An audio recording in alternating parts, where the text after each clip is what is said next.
வணக்கம் நண்பர்களே. தற்போது நடந்து முடிந்த குரூப் 4 தேர்வு மறுதேர்வு வேண்டி எல்லோருமே கேட்டுக்கிட்டு இருக்கோம். ஸோ இன்க்ளூடிங் மீ, நானுமே அதை தான் கேட்குறேன். ஸோ எனக்கு என்ன அப்படின்னா, சில ஐயங்கள் இருக்குது எக்ஸாம் மேலேயே. எக்ஸாம் சரியாக தான் நடத்துனாங்கிறதே சில ஐயங்கள் இருக்குது. எதனால் அப்படின்னா, இப்போ தான் ரீசெண்டாக பார்த்தோம் அப்படின்னா, ஒரு மேம் என்னுடைய வினாத்தாள் தொகுப்பு சீல் ஓப்பன் ஆகி தான் வந்திருக்கு அப்படின்னு சொன்னாங்க. நானும் அந்த தேர்வை எழுதினேன். என் கையில் கொஸ்டின் பேப்பர் இருக்குது பாருங்கள். என்னுடைய வினாத்தாள் தொகுப்பில் இருக்கிற சீலும் நான் ஓப்பன் பண்ணும்போது எனக்கு கையில் கொடுக்கும்போது பிரித்து தான் இருந்தது. ஸோ அப்போ நான் சடனாக புக்லெட்டே இவ்வளோ பெருசாக இருக்கே, இந்த கொஸ்டின்ஸ் அந்த நேரத்தில் நமக்கு டைம் கம்மியாக இருக்குது அப்படிங்கிறதுனால நான் எந்த கேள்வியும் கேட்கல. ஸோ நான் அதை அப்படியே கடந்து போயிட்டேன். அப்படியே நம்ம அந்த டைமிங்க்கு அடுத்தது நம்ம போகணும், டக்குன்னு பார்க்கணுங்கிறதுனால போயிட்டேன். இப்போ நிறையா பேரோட கமெண்ட்ஸ் என்னவா இருக்குதுன்னு பார்த்தோம் அப்படின்னா, என்னுடைய வினாத்தாள் தொகுப்போடைய அந்த சீல் ஓப்பனில் இருந்திருக்கு அப்படின்னு சொல்கிறாங்க. ஸோ அப்போ என்னுடைய கேள்வியும் அதுதான், ஏன் டிஎன்பிசி இதுக்கு இந்த வினாத்தாள் தொகுப்புக்கு ஏன் டிஎன்பிசி சீல் வைக்கணும், அதை ஏன் அந்த சீல் ரிமூவ் பண்ணி கொடுக்கணும் அப்படிங்கிறது ஒரு கேள்வி எழுது. அப்போ இந்த கொஸ்டின் பேப்பரை நடுவில் யாராவது எடுத்து படித்து பார்த்தாங்களா, இல்லை என்ன காரணத்துக்காக?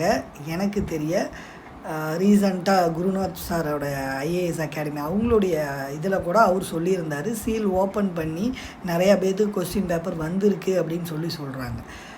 அப்போ அதுலேயே அந்த இன்னும் மேமும் சொல்கிறாங்க அவங்களுடைய சீலும் ஓப்பனில் தான் இருக்குது வினாத்தாள் தொகுப்புங்கும்போது, அப்போ அவங்களோட கமெண்ட்ஸு கீழே கூட ஒரு 142 பேர்த்தில் பாதி பேர் என்னுடைய கொஸ்டின் பேப்பர் ஓப்பனில் வந்திருக்குன்னு சொன்னால், அப்போ இந்த எக்ஸாம் சரியான நடைமுறையில் நடந்திருக்கா அப்படிங்கிறது எனக்கு சரியாக தெரியல. அப்போ சீல் என்பது இந்த தொகுப்பு, இந்த வினாத்தாள் என்பது உங்களுடையது, உங்களுக்கு நாங்கள் கொடுத்துருக்கோம், இதை நாங்கள் ஓப்பன் பண்ணலை, இதை நீங்கள் தான் ஓப்பன் பண்ணுறீங்க அப்படிங்கிற மாதிரி ஒரு கண்ணோட்டத்தில் தானே நீங்கள் சீல் வைக்கிறீங்க.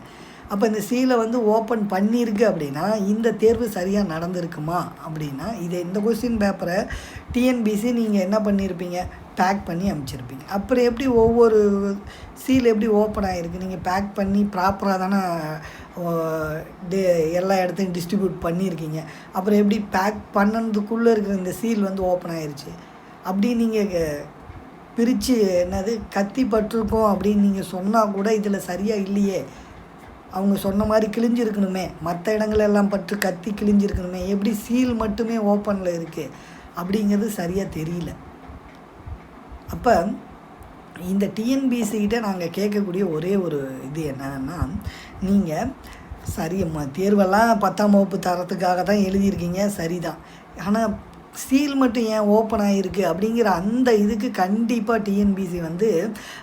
டிஎன்பிசி ஆஸ்பிரன்ஸுக்கு குரூப் 4 எழுதிய மாணவர்களுக்கு டிஎன்பிசி ஆணையம் கண்டிப்பாக பதில் சொல்லணும். 13 லட்சம் மாணவர்கள் எழுதியிருக்காங்க. அப்போ 13 லட்சம் மாணவர்களில் எத்தனை பேர்த்துக்கு இந்த மாதிரி சீல் ஓப்பன் பண்ணி நீங்கள் கொஸ்டின் பேப்பர் கொடுத்தீங்க? என்ன பர்பஸ்க்காக? சரியாக ஒட்டுலையா, சரியாக கம் இல்லையா, என்ன பர்பஸ்னால் நீங்கள் இந்த வினாத்தாளை நீங்கள் சீல் ஓப்பன் பண்ணீங்க? அதுபோக இன்னொரு கேள்வி எனக்கு இருக்குது இந்த புக்லெட் சம்மந்தமாக. ஒரு பக்கத்துக்கு ஒரு கேள்வி தான் பிரிண்ட் பண்ணுறீங்க. அப்போ ஒரு பக்கத்துக்கு ஒரு கேள்வி எதுக்காக பிரிண்ட் பண்ணுறீங்க? ரிமைனிங் ஐஏஎஸ் தேர்வில் கூட ஒரு பக்கத்துக்கு 4 கேள்வி பிரிண்ட் பண்ணுறாங்க. அப்போ இது என்ன ஆகுது அப்படின்னா, நிறைய நேர விரையாகுது. அந்த குறிப்பிட்ட டைமுக்குள்ளே அந்த பேப்பரை கம்ப்ளீட்டாக முடிக்கவே முடியாது. எல்லாருமே நேரம் பத்தாமல் தான் எக்ஸாம் விட்டு வெளியே வந்திருக்காங்க. அப்போ என்ன ஆகுது? அப்போ ஒரு பக்கத்துக்கு ஒரு கேள்வியை நீங்கள் ஏன் செட் பண்ணுறீங்க அப்படிங்கிறது எனக்கு தெரியல. ஸோ அப்போ நீங்கள் எக்ஸாமுக்கு ஒரு பக்கத்துக்கு 4 கேள்வி வைங்களேன். அந்த எக்ஸாமுக்கு அந்த பேப்பர் பேஜுக்கு ஏற்ற மாதிரி நீங்கள் வைக்கலாமே. அதுவுமே இந்த தேர்வில் இதாக இருக்குது. வினாத்தாள் தொகுப்போட சைஸை விட்டால் ஒரு புக்கு லெவல் போட்டுருவாங்களாட்டுருக்குது. அப்போ நாங்கள் அங்கே என்ன புக்கு எக்ஸாம் போய் எழுத போகிறோமா, இல்லை புக் ரீடிங்காக போகிறோமாங்கிறது எங்களுக்கு தெரியல. குரூப் 1 எக்ஸாமும் அப்படி தான் பண்ணியிருக்கீங்க. வினாத்தாள் தொகுப்பானது புக்கு சைஸுக்கு வந்தால் எப்படி அங்கே புக்கு ரீட் பண்ணுறதுக்கு டைமிங்காக கொடுக்குறீங்க? ஸோ அப்போ ரீடிங் டைமுன்னு சரியாக நீங்கள் கொடுக்கணுங்கிறது எங்களுடைய கன்சர்னாக இருக்குது. அப்போ 3 மணி நேரம் எக்ஸாம் வைக்கிறீங்க அப்படின்னா 1 மணி நேரம் இந்த கொஸ்டின் பேப்பரை திருப்புறதுக்கு நீங்கள் கொடுத்துருக்கணும். அப்போ 4 மணி நேரம் எக்ஸாமாக நீங்கள் கண்டக்ட் பண்ணியிருக்கணும்.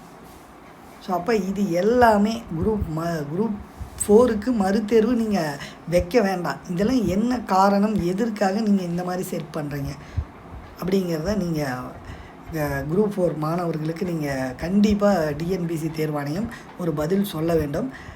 குரூப் 4 ரத்து செய்ய வேண்டும் அப்படிங்கிறதுக்கு பொதுநல வழக்கு கண்டிப்பாக உயர்நீதிமன்றத்தில் கண்டிப்பாக போடணும். ஏன்னா இந்த சீல் பிரிக்கப்பட்டதே கொஸ்டின் லீக்குங்கிற மாதிரி தான். ஸோ அப்போ உண்மையாக படித்த ஒரு 3 மாதம் இரவு பகல் பாராது படித்த மாணவர்களுக்கு நீங்கள் என்ன பதில் சொல்ல போகிறீங்க? மறுதேர்வு வைக்க மாட்டேன் அதுதான். பட் இதெல்லாம் ஒரு ரீசனாக இருக்குது, இதெல்லாம் காரணங்களாக இருக்குது. சொல்லப்பட்ட டிஎன்பிசிக்காக மாணவர்கள் வைத்த எல்லா கோரிக்கைகளுக்கும் கவர்மெண்ட்டாக இருக்கட்டும், டிஎன்பிசி ஆணையமாக இருக்கட்டும், கண்டிப்பாக அதற்குண்டான பதில் நீங்கள் தரணும். நன்றி, வணக்கம்.